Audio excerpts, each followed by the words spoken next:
아니, 이게 뭐야? 이 녀석 몸이 왜 이렇게 투명해? 심지어 몸속에 장기도 없잖아.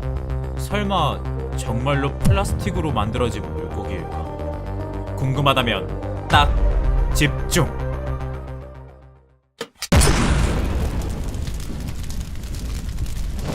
오늘의 첫 번째 주인공, 날개가 유리처럼 투명한 이 나비의 이름은 바로 그레타 오토. 날개 길이 5cm의 아담한 크기에 날개의 테두리는 시선을 강탈하는 붉은빛을 띠어 같은 나비들 사이에서도 단연코 빼어난 모습을 돋보인다고 한다. 그런데 아무래도 유리처럼 투명해 보이는 이 날개, 너무 연약한 거 아닐까? 아니, 걱정할 필요 1도 없었다. 사실 이 녀석은 힘이 장사로 사람으로 치자면 무려 360kg까지 들 수 있는 탈인강급 금메달리스트거든. 여기서 하나 더 깜짝 놀랄 사실에 대해 알려주자면, 이 녀석의 날개가 적의 눈에 띄지 않는 스텔스 기능을 하고 있다는 거.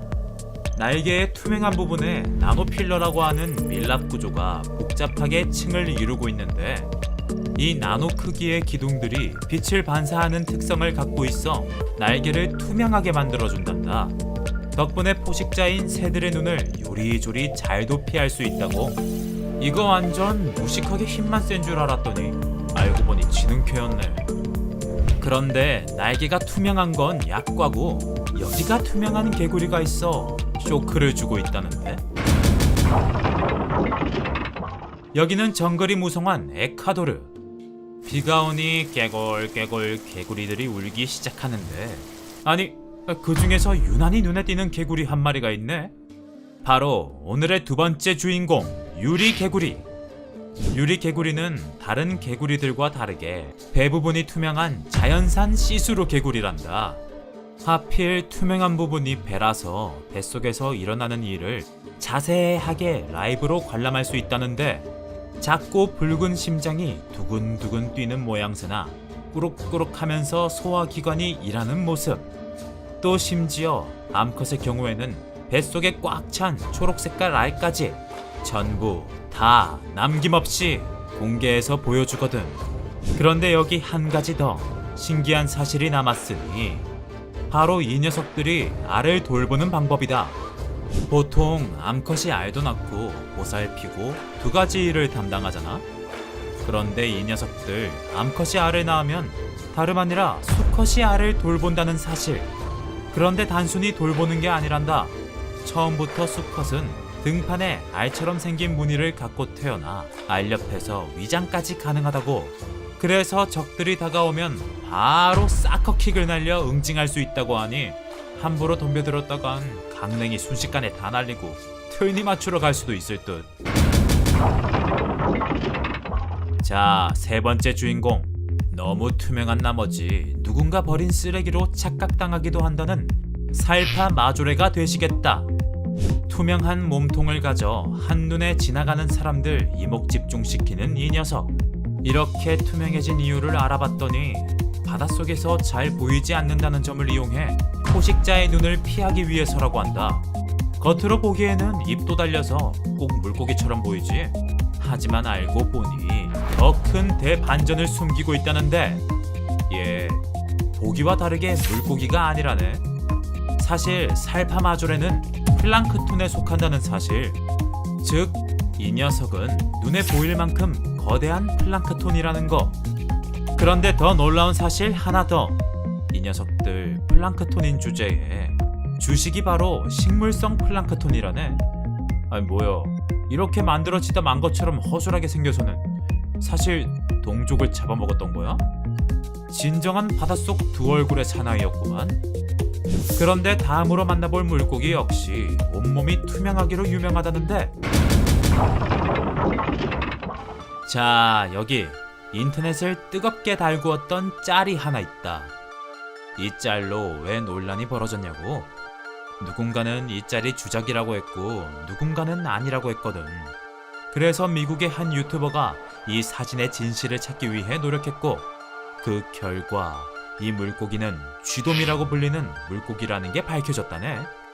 이 쥐돔은 종류가 많지만 대체로 니모를 찾아서 해서 알고 있는 도리의 모습을 하고 있다는데, 그런데 이 사진 속에서 쥐돔은 투명하고 작지. 그 이유는 바로 알에서 깨어난 지 얼마 되지 않은 녀석이기 때문. 즉 이렇게 투명하고 손바닥만한 애가 점점 자라면서 몸이 둥글 납작해지고 색깔 역시 점점 하늘마냥 파랗게 변한다네. 겉으로 보기에는 무척 아름다워서 관상어로 인기가 많지만 사실 이 녀석에게는 숨기고 싶은 비밀이 있으니 바로 성격이 무진장 더럽다는 거. 영역을 따지는 물고기라서 룰루랄라 해초를 따먹다가도 누군가가 자기 영역으로 들어오면 절이 안 꺼지냐 이 팍씨 하며 쫓아내러 간다네. 가까이 좀 갔다고 난리를 치다니. 와, 너 얼굴값 하는구나. 자, 그런데 다음으로 만나볼 녀석도 얼굴하면 어디 가서 안 꼴린다는데 빨리 만나보자. 베트남에서 길을 걷고 있는데 갑자기 눈앞에 뭔가 반짝한다면 돈이 아니라 이 녀석일 수 있다는데, 그 정체는 바로 5번째 주인공 황금거북이 딱정벌레. 14mm의 작은 사이즈 곤충이지만 눈을 뗄 수 없는 이유는 바로 이름 그대로 황금색이기 때문이다. 그런데 이름이 왜 거북이자가 붙었을까 궁금하지? 이 녀석을 자세히 보면 등껍질에 거북이처럼 네 다리가 보이고 머리 부분이 황금색으로 반짝거려 등 위에 거북이를 얹고 다니는 모양새이기 때문이거든. 그런데 한 가지 특이한 점이 있다던데, 바로 계속 색깔이 바뀐다는 거. 이 녀석 주변 환경이나 본인의 기분에 따라서 황금색에서 빨간색으로, 초록색으로, 파란색까지 못 변하는 색이 없거든. 심지어 짝짓기를 하던 중이라도 뭔가 마음에 들지 않으면 그 자리에서 색깔이 바뀐다고 하니 동물 중 표정 관리 못하기론 무조건 1등이란다. 이런 까탈스러운 성격과 있어 보이는 겉모습에 희귀한 곤충인가 싶겠지만 의외로 서식지에서는 흔하게 발견된다고 한다. 그러니 만약 녀석의 실물을 보고 싶다면 여행 가방 꾸려보는 것도 괜찮을 듯. 에? 잠깐만. 이 콩알 반쪽만한 건 대체 뭐냐? 껍질만 보고서는 잘 모를 수 있지만 이 1mm도 안 되는 작은 생명체는 바로 오늘의 마지막 주인공 반투명 달팽이. 보통 달팽이라고 하면 몸은 물컹물컹하면서 투명하고 등껍질은 단단한 갈색인 모습을 떠올리지. 그런데 이 반투명 달팽이는 무려 집까지도 투명하다는 사실. 그래서 반투명 달팽이가 먹은 흙이 내장 가득 차 있는 모습이 훤히 다 드러나 보인다네. 더 놀라운 점을 알려줄까? 이 녀석들이 발견된 지 아직 10년도 채 되지 않았다는 사실. 2012년 크로아티아의 동굴 탐험을 하던 와중 용케도 이 새끼 손톱보다 작은 녀석들을 찾아냈다고 한다. 때문에 정보가 극히 적다고 하는데, 현재까지 알려진 점은 900m 이상의 깊은 동굴 물속에서 살고 있다는 것 뿐이라고. 참 몸 크기만큼이나 미스터리한 녀석들이네. 초능력 고르기 게임하면 맨날 투명인간 고르는 애들 이해를 못했었는데 지금 보니까 솔깃하네. 얘들이 천적으로부터 몸을 피하는 것처럼 내가 뭐라고 다니든 엄빠나 선생님이나 모를 거 아니야. 뭐 그렇다고 나쁜 짓을 하겠다는 건 아니고, 건강하고 바른 생각하며 오늘도 자나깨나 똥심을 바싹하게 깨벗은 이게 바로 산타 아이가.